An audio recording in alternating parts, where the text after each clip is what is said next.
Thank you so much being at the Wake TV. Hi everyone. Today we have a Daniel Scranton for the show. He's a channeler, he's an intuitive, and he's an author. And most importantly, he's a wonderful human being. Please introduce Daniel, who you are, briefly. Well, I've been doing channeling for over 8 years now as a career. I became a Reiki master at some point, and doing Reiki actually is what led to me channeling verbally. But now I've moved away from doing Reiki, and I work more with sound. Of course, I'll always have my Reiki attunements. So I do, when I do healings on people, I do send energy through my hands. But I create tones and light languages that I'm channeling when I'm doing a healing session with someone. So sometimes I'll create recordings also of myself speaking light language or making tones and using crystal bowls or a drum or something for healing purposes. But most of what I do is working with people one-on-one, where we'll have a session. I'll be channeling higher frequency beings like the Arcturian Council, the Palladian High Council of Seven, Yeshua, Archangel Michael's, and so on. All these different beings have come through me over the years, and people want to talk to them. So we do one-on-one sessions a lot. And I also do group sessions where I'll channel one of those beings, and 20 people will show up, or 15 sometimes, and ask questions. And we'll just go one after the other, question and answer. But as far as who as I am as a human being, I'm married. I live on Maui. I have 3 cats. I'm a pretty normal person, I think, most of the time. My wife and I like to go to the beach. We like to go to the movies. We like to go hiking in the forest. We like to watch Netflix like everybody else. We don't sit around all day, talking about our chakras. So, but when we do, obviously, we understand each other because she does this type of work too. I see. So, when did you have awakening? Good question. That was right around the year 2000. I'm pretty sure it was the year 2000, but I can't remember exactly. But I do remember how it happened. I had to listen to Tony Robbins' Personal Power 2, which is like 13 hours of interviews that he does with people from different fields. And the first 12 of them didn't really speak to me at all. I was just doing this because my new boss that I was working for, web designer. So it was really weird that he wanted us all to listen, all his new hires to listen to this. But when I got to the Deepak Chopra one, that's the first one that really spoke to me. And because I was really into raw foods, eating all raw, organic, vegan, his message of natural healing and being able to heal the self without drugs and surgery, that was kind of like my philosophy already towards health and well-being. So I started to investigate Deepak Chopra a little bit more. And the more I did, the more I realized that this was a guy who really thought in the same ways that I do, except he believed in a power outside of ourselves, God, if you want to call it that. So so it was basically his way of talking about the quantum universe and how things really are in our universe that made me realize there was more to life than what we could see, and there was certainly more than what Freud and Darwin talked about, because I was big into Freud and Darwin and the great thinkers of humanity, but to awaken in that way and realize, oh, there's so much more. It was the way that Deepak appealed to my logical mind that got me to go beyond the logical mind. And then I was interested in anyone and everyone. So Yogananda, and I remember I listened to a lot of books on tapes. I listened to Celestine Prophecy, Yogananda's autobiography, all the Deepak books I could find, Wayne Dyer, Ram Dass. Wow. Then I started actually reading books,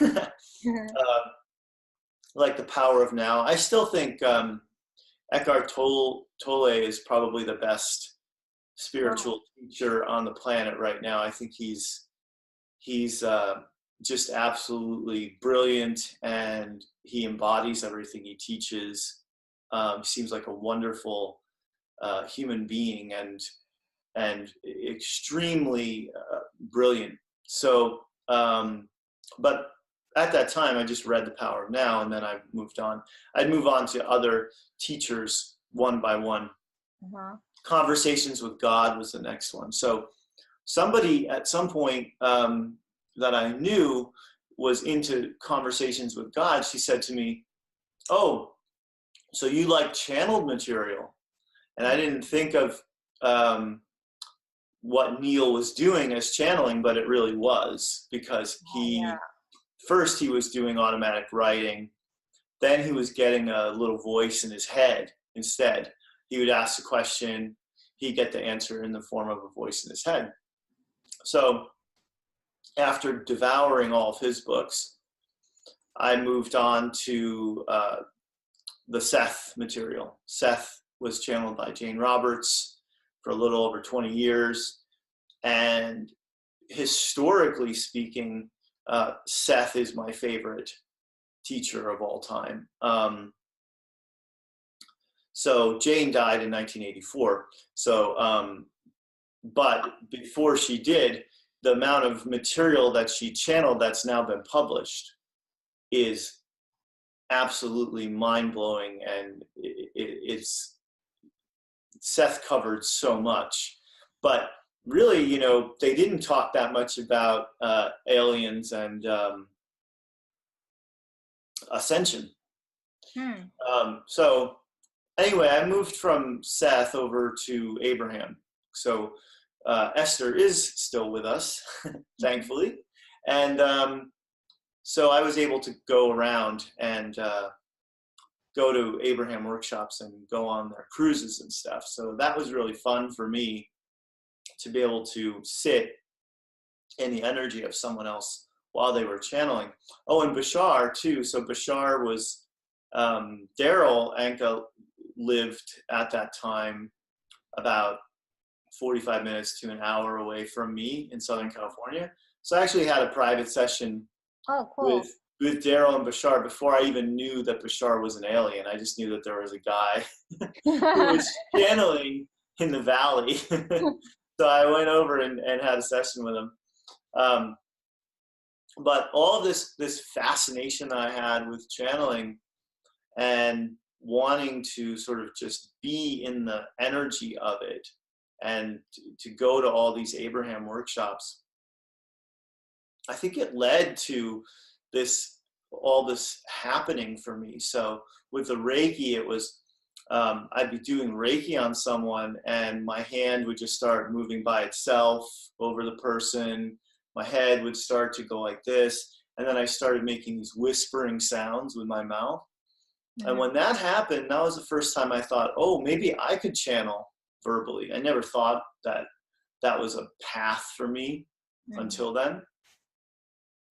And then I had a strange experience in the middle of the night where I started receiving energy through the crown of my head, and it went all the way down through the soles of my feet.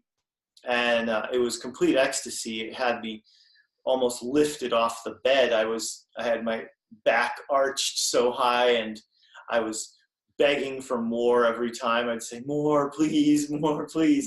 And then I started talking to it, whoever it was.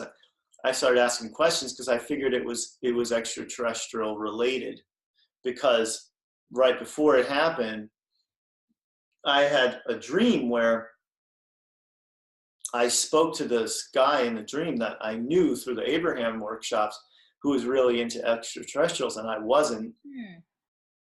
So I spoke to him in the dream and I said, I understand now about the other beings, because I certainly didn't before this happened. Didn't understand why they were significant in our lives. Knew that they existed, didn't care really. So after I had this experience of receiving these downloads and being able to talk to them in my head and get answers by, if the answer was yes, I would get a huge surge of energy moving through me. If it was no, I wouldn't feel anything. So like after your awakening, how was, a lot of people feel like they're being challenged in dealing with other people who are not awakening, and especially meeting the one. You're the lucky one, you met your wife. Yeah, but not right away. How was your journey like? How was it like to find the person? The challenging part was my relationship with my father, really, because I thought he was a little bit more awake than he was. So I would start talking to him about the things that I was into, and then he would tell me, oh, I don't believe that. He would say, well, I don't believe in that. Because he has a very strong Christian conservative background. So Catholic, right? I was, yeah. Yeah, me too. Yeah. So I went from Catholic to atheist so I was atheist probably, 27. So not quite 10 years. But once I went from high school to Boston University, where I went to study psychology, and I studied Greek and Roman myth too, a lot. I loved it. And a lot of the stories that are in the Bible are also in other cultures, in myths and so on. So it just made me, and they're not really myths, but we think of them as myth. It just made me question, why do I believe in this one when these stories are, exist in other traditions and cultures too? So why is this one the one that I'm supposed to believe in as being true? So, it just sort of made me question everything. And so I just, I stopped going to church as soon as I was in college. So, for like 10 years, I wasn't really on any I didn't believe in anything. But I wasn't searching either. So when I found that Deepak Chopra interview, it's not like I was wanting something to believe in. I didn't like that I didn't believe in anything. Like, it didn't feel good to me to think that I was just going to go in the ground someday and rot, Are you pretty open toward people around you, your family, your friends? I was a loner at the time I awakened. I didn't really know. I basically hung out with two guys at the farmer's market once a week, and the rest of the week I was by myself. I was living a lifestyle that was very monastic. I was, and it was just the lifestyle that I kind of gravitated towards, just being by myself. I would hike every day, some days for 2 hours. I would be in the sun as much as I could be. I live in Southern California where it's sunny all the time. Mm-hmm. So I'd be lying in the sun or hiking or doing as little work as I could possibly do to survive. I could survive at that time on like $13,000 a year, Mm-hmm. which is incredible to think now that I was able to live on that. Mm-hmm. And then at night I would just watch movies, or if it was basketball season, I'd watch basketball. Oh, I see. Yeah, I still love watching basketball. Cool. But I didn't have a lot of people that I interacted with. So the guys at the farmers market, one of them was Catholic, the other one was I would say somewhat awakened. Mm-hmm. So we would have conversations, and sometimes they would roll their eyes at me and stuff. And, they definitely didn't believe in my radical raw foodism, because I was a huge proponent of eating raw food. And I was always talking about how great it was and how, it's the answer to everything. And, Oh. but it's funny how the raw foodism kind of like led to the spirituality, because if it wasn't for that, which made me resonate with Deepak, I'm not really sure how I would have gotten to being awakened. Something would have had to have happened, obviously. Uh-huh. This was something I definitely signed up for in this lifetime. So. Did you know you signed up for something, or? No. As a kid, I was very Catholic. I was very afraid of God. I didn't ever want to think the word goddamn, never mind say it, but not even think it, or Jesus Christ. You weren't supposed to say the words out loud, or things like that. I was terrified that I was going to do something wrong.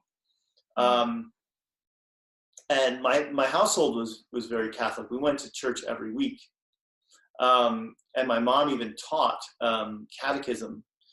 And so, but beyond that, what's really funny about my upbringing is that beyond that, when you see like a really, really Christian family, they're talking about God and Jesus all the time.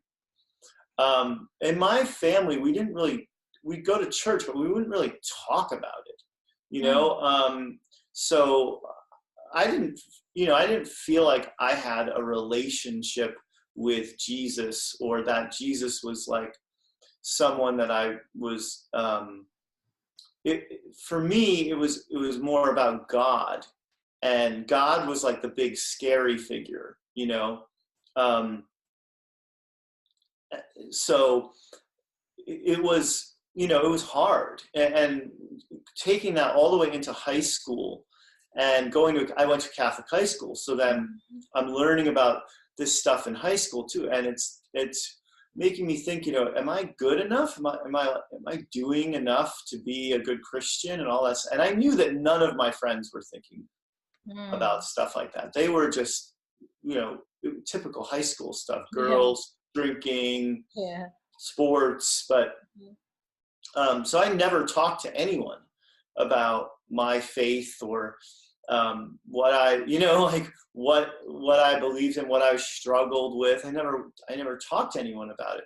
I started seeing a therapist though when I was 18. So after my freshman year of college, I went to go see a therapist to talk about, my issues, my self-confidence and self-worth issues and stuff like that.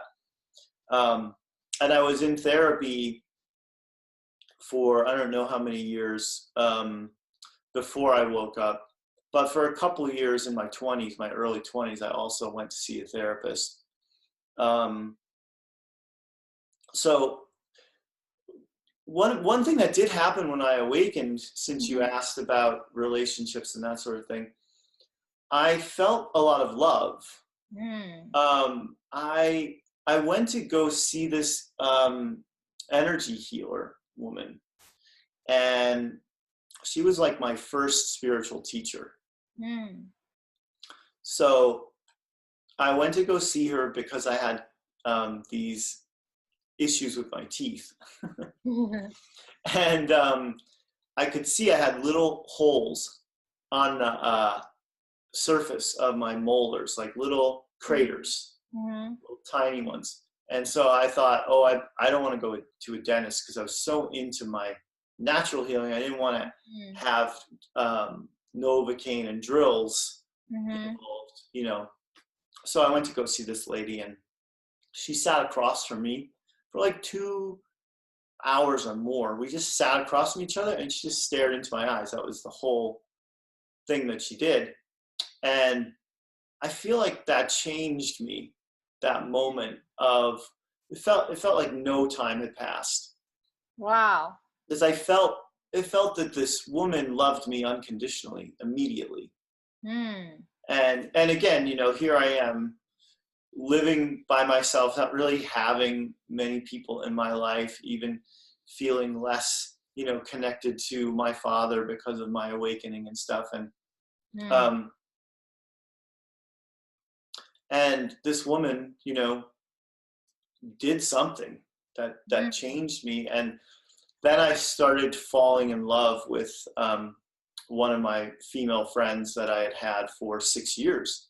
Wow. And she lived in Oregon, and I lived in California, so she was like 1,000 miles away. Mm.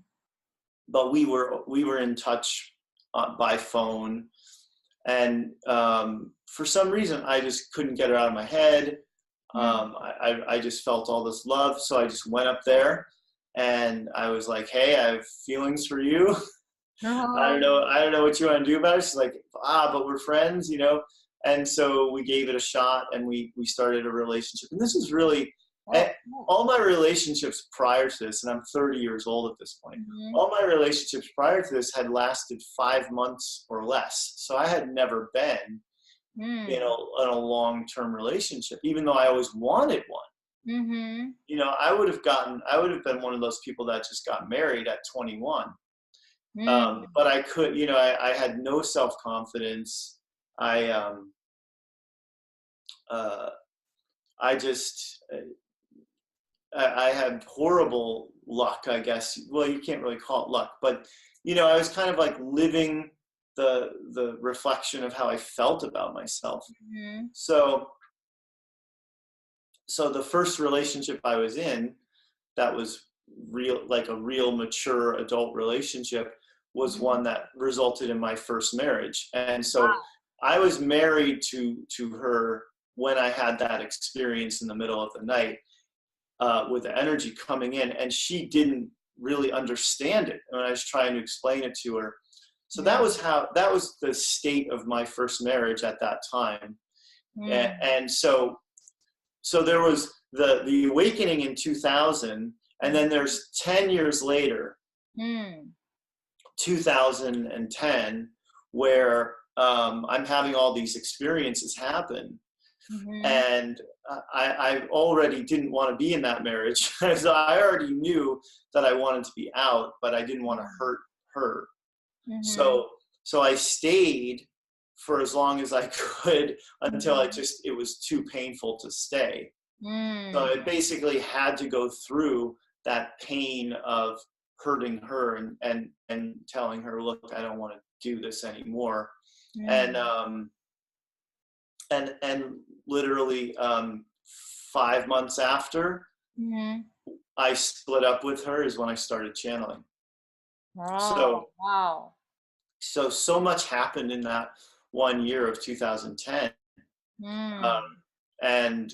and relationships were romantic relationships had not they continued to not be easy after that. So I met someone almost immediately after that marriage.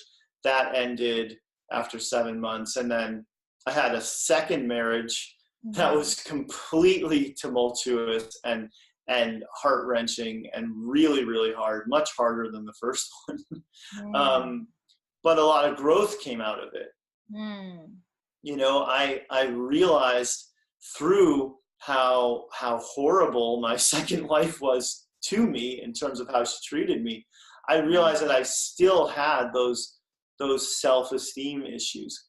You know, that I still, like, she was reflecting to me the things that I really didn't love about myself, or that I thought, you know, I wasn't good enough still in certain areas. So it was a great learning experience. And then, you know, a couple more failed relationships after that marriage. And then finally I met Mari Chris, my wife of over 2 years. We've been together for over 2.5 years, but we've been married for a little over 2. We you know, when we met, we were on the fast track, you know, to being together, and we just wanted to be together, and so we got married pretty quick. Did you know right away? Did you feel something like? Well, what's weird is that she was in Australia when I met her, and I'm on Maui, and so I didn't think that I wanted to have a long distance relationship, and I didn't think I wanted to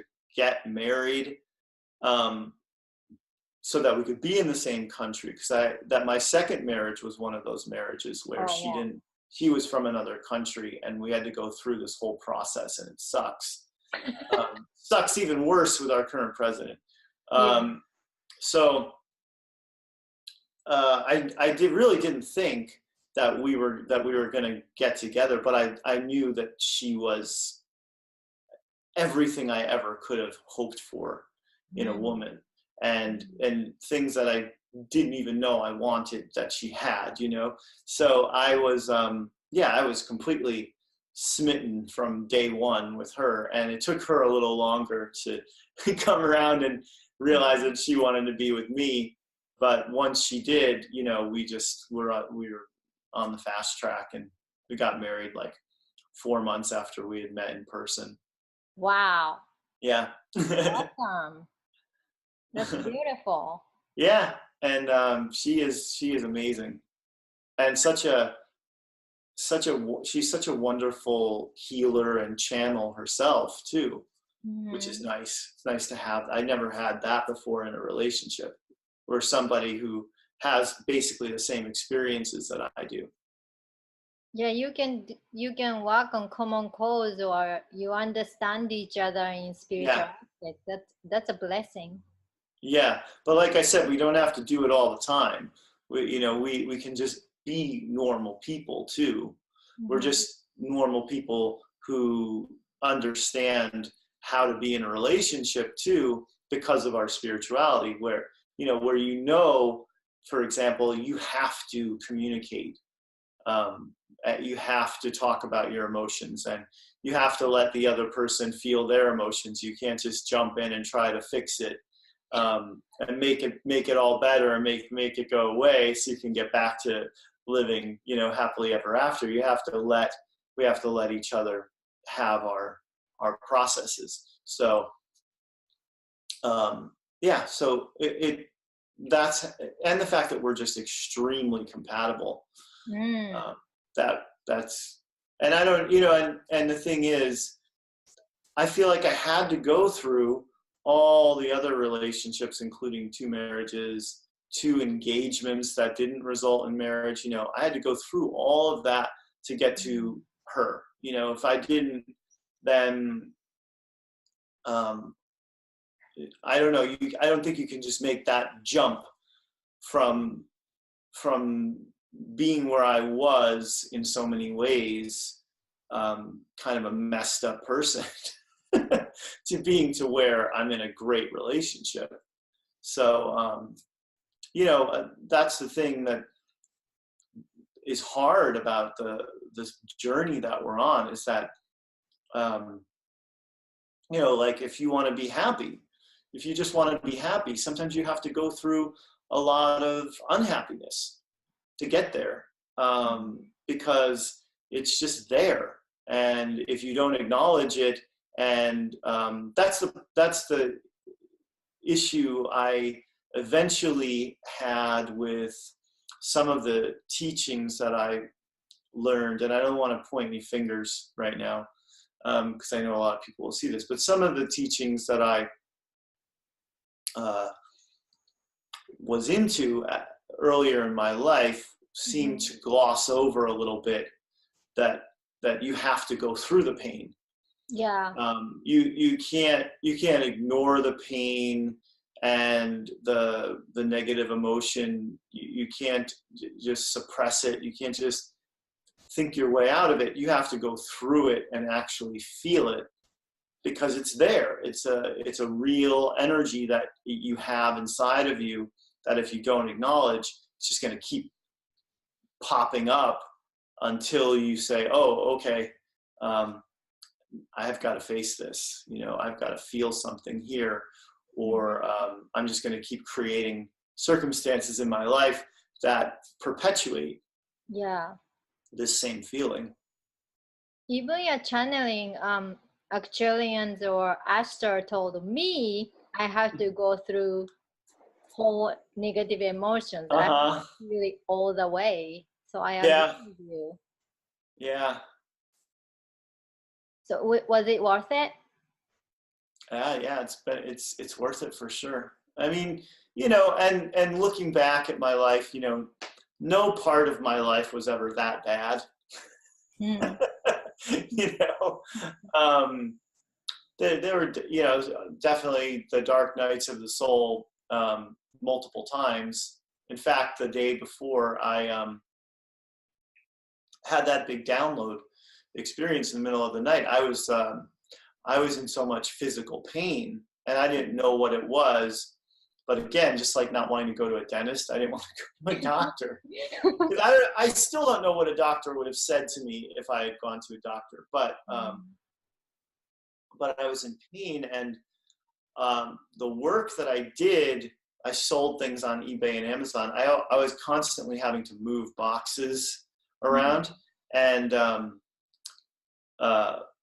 that made it worse. So that made my physical body feel even worse. So I just remember being in so much pain and just not wanting to be here anymore.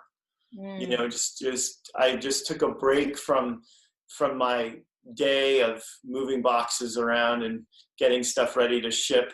That was your survival job? That was the job I had before I started channeling. Yeah, I created a job out of nothing for myself. Basically, I just started selling books on Amazon because I knew that you could, and I needed the money. And then I thought, well, I could turn this into a business. Wow. Yeah. So I had no money. I had no inventory, and I created this business that gave me so much freedom because I could work for myself. I create my own hours. The more, if I wanted to just go out and buy more stuff to sell, then I would, and it was great. But it, like I said, it wasn't good to be now the job that I have where I just sit on a recliner and channel. If I was in that kind of pain, then and that was my job, then it would have been easier on me. But I had to create this for myself to get to that point where I had that dark night moment of just not wanting to even be alive anymore. And then a little over 24 hours later, I'm having this experience in the middle of the night, which was still the greatest experience of my life, because I've never felt the way that I felt in those moments. I've never felt anything like that since. And so what that did was it made me want to feel that way again. So when you realize that you can feel things in your physical body that are complete ecstasy, and you don't need a drug, you don't need ayahuasca, You don't need to be having sex. You don't need anything to be happening other than you're going within and you're feeling around for it. When you have that type of recognition, that changes everything. Then you know that you don't really need anything. You know, you can sit and commune with nature or God or source or whatever you want to call it, or the universe, the human collective. You know, you can feel so much by going within and basically feeling for more than you typically do. And that became my mission after I had that experience. And I think it led to my channeling eventually, because I started to have these feelings like something wants to come up and out of me.